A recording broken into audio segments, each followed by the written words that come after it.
Welcome back to the Royal Buzz podcast, where legacy meets leadership and purpose meets the crown.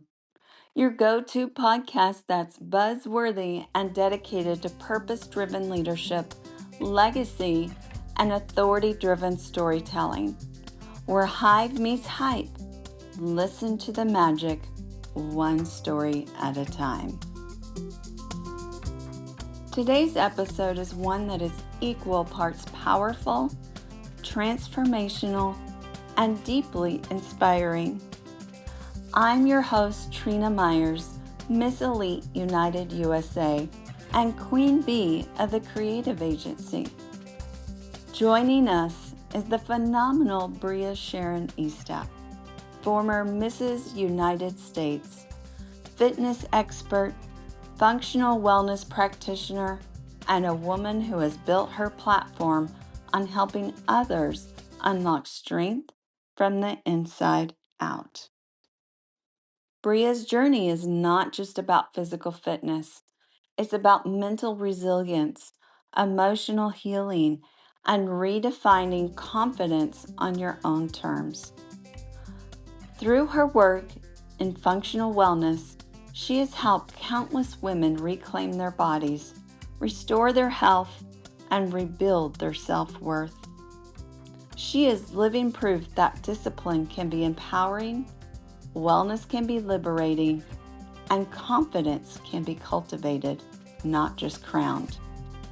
In today's conversation, we're diving into transformation beyond the mirror, how wellness impacts leadership, and what it truly means to become the strongest version of yourself in every area of life. So, whether you're on a fitness journey, a healing journey, or rediscovery journey, this episode is for you.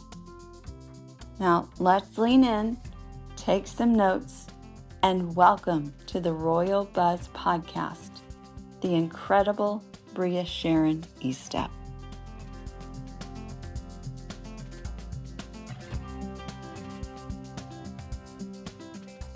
Welcome, everyone. I am so excited for our guest today, Brea Sharron.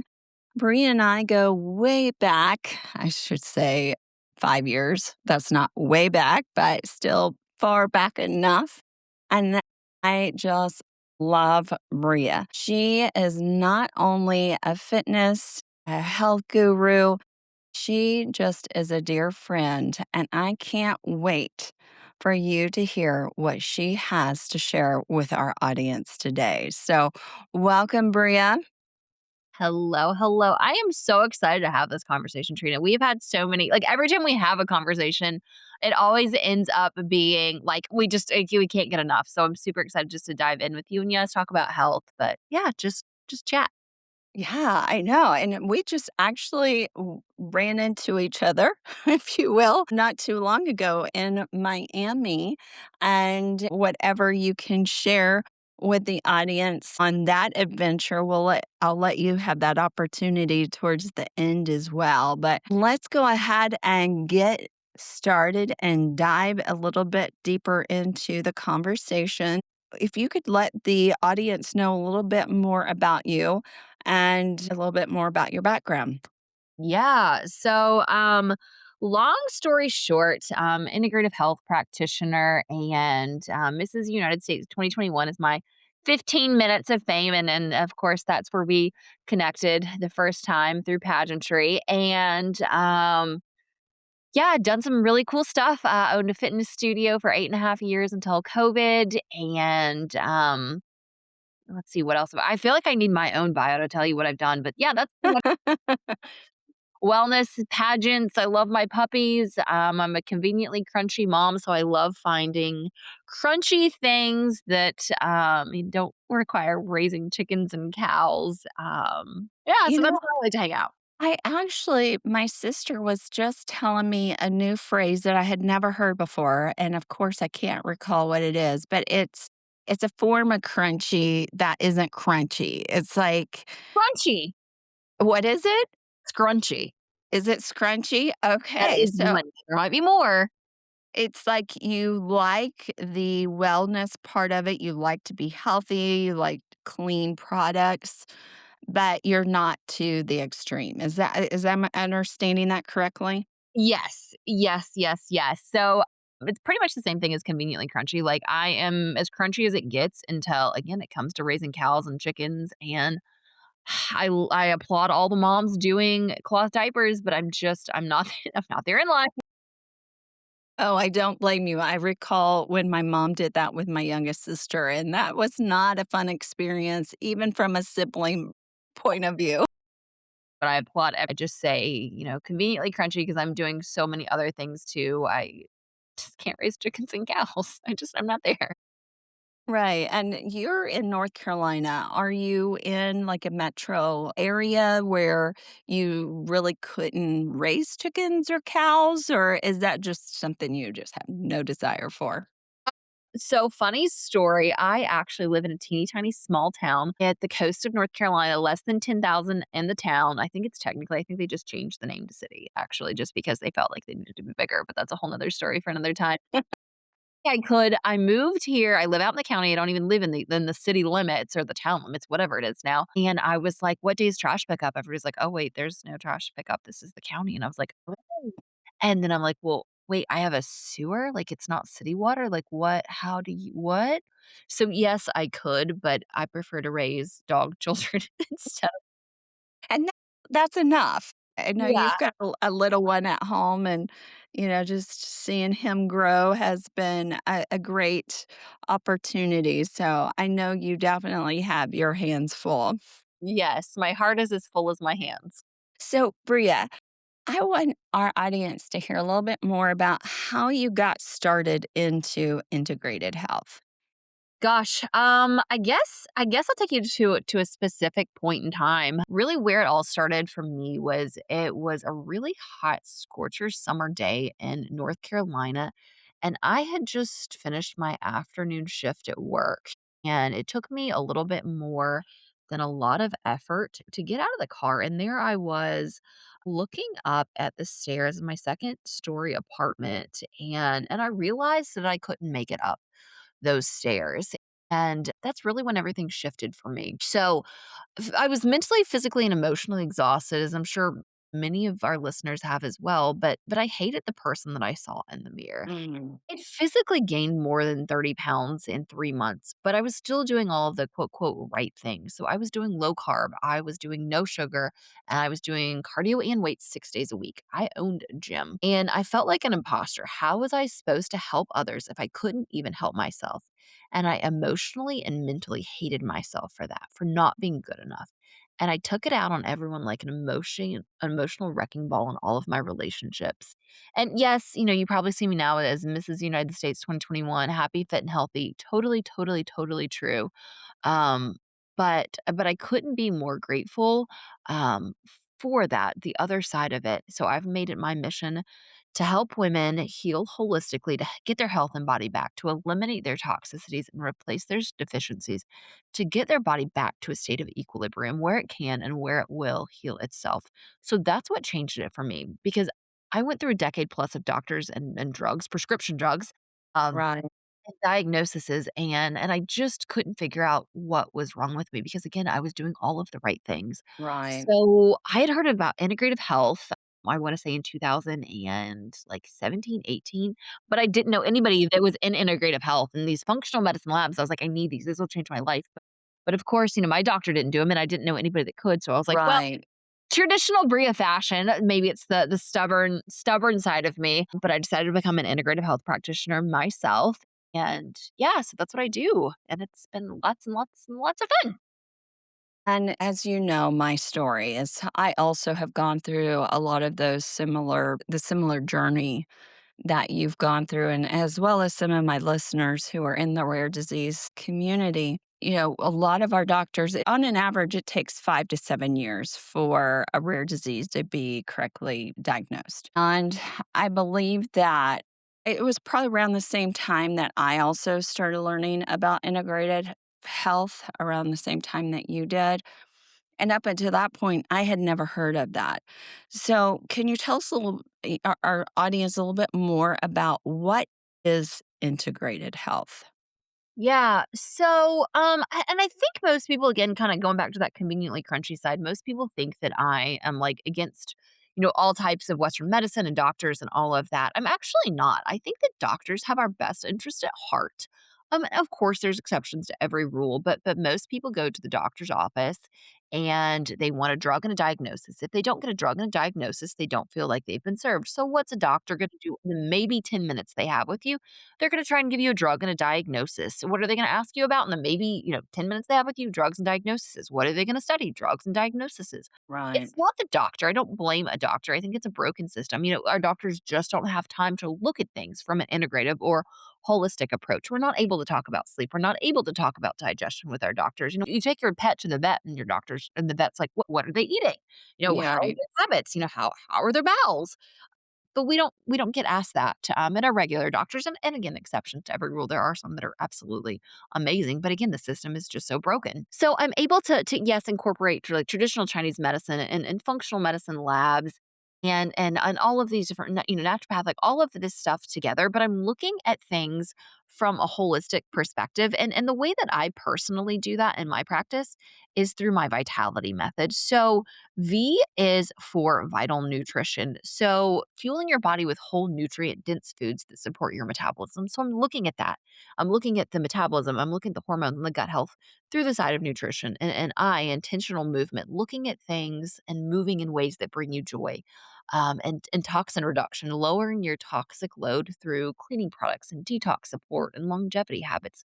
But we're also talking about aligned rest. So, prioritizing deep sleep and rest cycles and nervous system recovery in order to recharge and repair. And loving relationships is our L. And that's healthy relationships and boundaries and emotional support systems, as well as spirituality to fuel long term wellness. And then the I is inner peace, regulating your nervous system to lower stress and ground yourself with breath work, prayer, and meditation. And then T is targeted support. So, using personalized supplements, programs, and protocols that fit your unique needs, not just one general one size fits all. And then why? Your purpose, staying connected to your why. Living intentionally means fueling your healing from the inside and out. So, I'm taking all of those pieces and different types of medicine, but I'm looking at the different aspects of your life through that vitality method, as well as looking at your personalized at home functional medicine labs. So that's really what it means to me. And that's the way that I personally practice. Love that. And there's so many different areas that you touched on that I personally have experienced and how it contributed to a decline in my health. I think it's fascinating that you're taking a global view of the person and going deeper into what's going on, not just outside, but inside.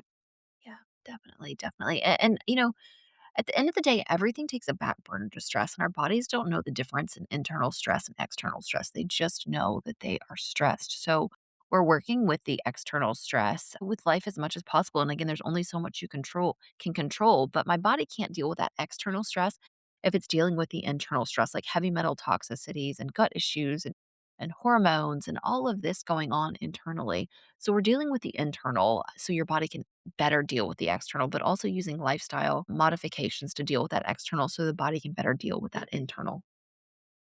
So, what would that look like if one of our audience members wanted to uh, reach out to you and start that process with you? Yeah, the first place that I start is I want to do a health assessment call. I want to see exactly where you are, what all you've tried, what's worked, what hasn't. And I want to know your vision. Like, where are you going right now? And I want to know your why. Like, what's, again, that goes back to our purpose. Our purpose is so much a part of our healing and ourselves. I mean, for me personally, my purpose is to help women heal holistically. And if you take that side out of me, um, you know, uh, uh, broken heart is hope deferred, and without that peace, I'm just not me. I just don't jump out of bed. So we're Yeah. talking about all of those things together. So that's the first place we start. And then what we do from there is we talk about functional medicine labs, what labs are right for you, where to start in order to find your specific toxicities and your specific deficiencies, as well as your specific sensitivities to avoid. Then we can eliminate those toxicities and replace those deficiencies. And through that, we go through a roughly 100 question intake form. Again, asking all of those questions that are through the vitality method about your rest, about your, bowel habits, about all of these different things. And again, your purpose and your relationships and history and all of that stuff. So taking all of those pieces into account. And then my job is to really hone in specifically on where those missing links are and or broken links. I love that. You had said something that I think is really key. And I know I've done this explanation of what the difference between sensitivity and allergy. I think that sometimes people get the two confused and don't realize that they're actually two different things. Do you have a better way that you could explain the two and how do you look at it? Yeah. So the way that I explain it is there's an IgE reaction and also an IgA. Those are going to be your allergies, and what that is those are immediate responses. So those are like anaphylactic shock. Those are things that happen pretty much immediately when you consume a food or you're exposed to the allergy. Whereas a sensitivity is an IgG reaction. And what that's going to be is 24 to 72 hours after you consume the food or the environment that you're in for that to show up. And that can show up different ways.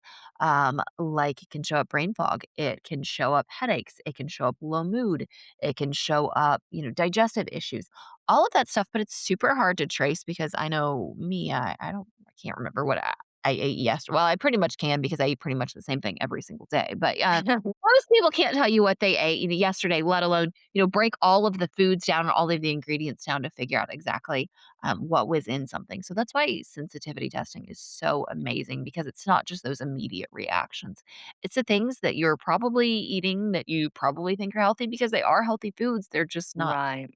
specifically healthy to your body. But also, when we repair the gut, many of those sensitivities, once we eliminate them for a time and do gut work, we are able to later come back to them. And our bodies aren't so sensitive to it because, again, our terrain is right. So I really like to focus on gut terrain as well as your body's terrain because if your terrain is healthy, then your body's going to be able to fight off diseases and your gut's able to digest foods that you may be sensitive to better as long as you don't overload it, if that makes any sense at all. Absolutely. I know myself, I've gone through sensitivity testing and did an elimination diet. And for a long time, I couldn't eat chicken. That was just one of those foods that my body just didn't like. And I had to eliminate it for, it was at least a year. And then I slowly introduced it back into my system and I able to handle it so much better than what I did before. Yeah, yeah, exactly, exactly. So, can you give us some top steps on what to do, what shouldn't you do or to avoid or remove?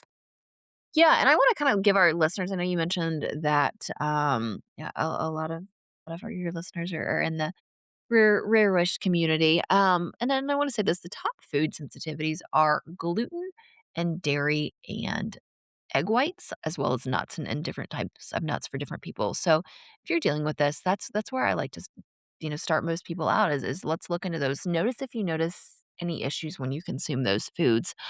But really what I like to give our listeners is also just takeaways for today. Like, okay, this is great. Integrative health sounds great. Where do I get started? And Mhm. yes, let's have a conversation one on one. But what are some tips that I can do to get started? So where I like to start is getting rid of all of the stuff that you don't need. So I'm sure most of our listeners aren't, but first thing that I like to delete is smoking. If you're smoking, let's get rid of that number 1. That's one of the most detrimental things you can do to your health. No matter what you're smoking, that the smoke and is really a carcinogen, even if it's just, candles or whatever in your house, it can be super Mhm. toxic. Number 2 is soda, and that includes diet soda. So if you're doing soda, get rid of the sodas. Just because it is a diet drink and doesn't have quote, quote, sugar doesn't mean that it's healthy, which leads us to Right. 3, which is artificial sweeteners.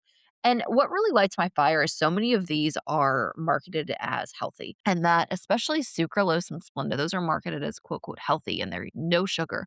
But your body actually sees them as a toxin and doesn't know how to digest them. And they also make you crave real sugar. And there's also been, so many studies about this. And I did, gosh, a bunch of research on this even years ago. Sucralose, which is Splenda, the yellow packet. I think everybody pretty much knows to avoid the pink packets, the NutraSweet and the Sweet and Low, I think it's blue packets. I might have those mixed up, but yeah, the aspartame. But the FDA used to consider Splenda and sucralose an okay substance. They've actually gone back and considered it a warning substance. Wow. About that. So, and that's been years ago. So there's so much more research that's been done since then. But for the FDA to go back and be like, wait, I don't know, we might have missed the mark on that. That says a Right. lot. So cutting out those artificial sweeteners has made a tremendous difference in so many lives of my clients as well as myself. And the number four is processed foods, avoiding those processed foods if it comes in a bag or a box. Again, exception to that might be like brown rice or beans or something like that. But Hmm. for the most part, avoid things that in bags and boxes. And then number 5, refined sugars, other than, of course, like an off-plan meal or something like that, because life's too short not to enjoy your birthday cake or whatever. So that's where I like to start people to cut things, to cut out things, to delete, and then things to add because good habits flush out bad habits. And I like to use all of these lists as they build on each other. Rome wasn't built in a day. It wasn't Right. destroyed in a day either. So let's start, one step at a time. If you're smoking, let's knock that out first. Okay. Got that? Okay, great. Let's knock out the sodas. Okay. Let's knock out the artificial sweeteners. Then let's knock out the processed foods. And then let's knock out the refined sugars and take it step by step. And same thing for things that we're adding. Again, Rome wasn't built in a day. So let's do this, one step at a time. First place to start is add more water. So ideally, we want to go for half of our body weight in ounces of water every single day. Second thing we want to do is get moving. Ideally, aim for 10,000 steps a day or at least 7,000, but most people are doing 3,500 steps a day. So, again, start gradually. If you're doing 3,500 steps a day, take it up to 4,000 for a week and then 4,500 and go up and up and up until you reach that 10,000 steps or at least 7,000 every single day. And then what we want to do next is make sure that we are taking a functional medicine multivitamin. This is especially important if you would have an MTHFR gene mutation, Mhm. which there's different statistics, but at least half of the population has, and most people don't. So, those functional medicine multivitamins, those are going to have your methylated forms of the multivitamin that is the most absorbable form. And if you would have that MTHFR gene mutation, which I just automatically assume everybody does, then that could store and become toxic if you're not taking the methylated versions. So those are super important. And then number 4 is sunshine. Get out and get some sunshine. Get some vitamin D every single day, ideally with sunrise or sunset, but anytime at all is great. I know, especially easier to do in warmer climates and not in the middle of winter like we are now, but get out whenever you can. Um, Right. and then number 5, eat more plants, ideally 7 to 9 servings of fruits and vegetables every single day. Well, that's going to help flush out those processed foods because you're eating so many vegetables. You're just not going to be as hungry. And then number 6, making sleep a priority. Ideally, 8 hours of sleep every single night. They say 7 to 9. I say shoot for 8. Ideally, 10 p.m. to 6 a.m. is ideal because cortisol spikes happen at 10 p.m. at night as well as 6 a.m. So you want to go to sleep before that cortisol spikes, or at least be in bed, getting ready to go to sleep. And be up before, and that changes seasonally, and then get up with that 6 a.m. cortisol spike in the mornings. And then number 7 is start your day with a smoothie. This eases your digestion because one third of your energy every single day goes to digestion. So by breaking your fast, doing a smoothie for breakfast, it really just eases your body into that digestion and saves you some energy later. And then last but not least, number 8 is a 12-hour nightly fast. I'm a huge fan of intermittent fasting. However, so many people do it wrong. The more hours before midnight, the better. So carbs and calories combat cortisol, like we talked about with the smoothie and breaking your fast. So what we want to do is do have fuel in the mornings. But again, your energy goes to, so much of your energy goes to digestion. So we want to have all of our food digested before we go to bed. So a 12-hour nightly fast is a great place to start, and it is a point of diminishing return. More isn't always better, especially if your body's in a stressed out state. So many people are doing, this 16-hour, 18-hour fast. It's not always great for everybody. One size does not fit all. And then last but not least, other things to delete. So number 1, don't beat yourself up. Progress and process, not perfection.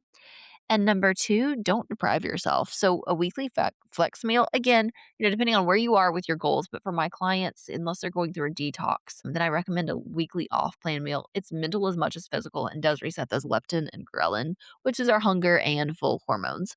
And then number 3, don't forget about self care. You can't pour from an empty cup. And number 4, don't forget mindfulness, practice gratitude and a morning routine. And yeah, there you go. There's places to do, delete, and don't do. I love it.